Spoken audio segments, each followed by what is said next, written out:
Good morning. I'm a state certified driving instructor. I teach teens and adults. Today we're going to talk about what makes holiday driving so dangerous. Let's get right into it. Number one, drunk driving is very prevalent in our society. People are celebrating for various reasons, winning a championship, going on to the next level of your journey in working, or things at home. Also, drunk driving can create situations where you're emotionally distraught. You're not really paying attention to the road. You think you're sober enough to drive home. And buzz driving is drunk driving. Next, inclement weather. We're talking about black ice. We're talking about high winds. We're talking about snow. We're talking about rain. We're talking about fog. As people travel on the roads, they face holiday emotions.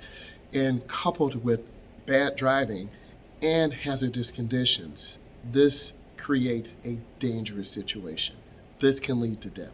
So what do you need to do? You need to drive slow and reasonable. Many states and provinces have a basic speed law. What is the basic speed law? Must drive at a speed that is safe and reasonable for the conditions on the road. Next, fatigued and stressed driving. We all have that. I have that too. Holidays are a time for celebration. Holidays are a time for reflection. You may have lost your grandparent, an older sibling, a younger sibling.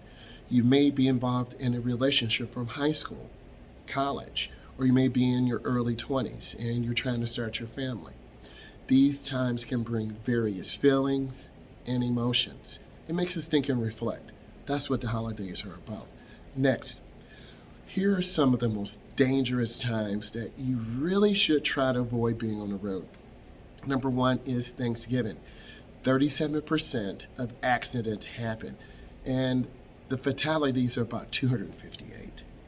Next, Christmas. 30% of fatalities and drunk driving accidents happen, and 231 fatalities happen. This is nationwide. A fatality is when someone dies. Let's go right down to the 4th of July, which is a huge one. 38.5% of fatalities happen across North America, and 307 people die. What is our takeaway from this? We as drivers need to be more safe. We need to think about what we're doing. If you are emotional, tired, fatigued, had too much to drink, too much to eat, then you need to take a step back and say, I need to rest.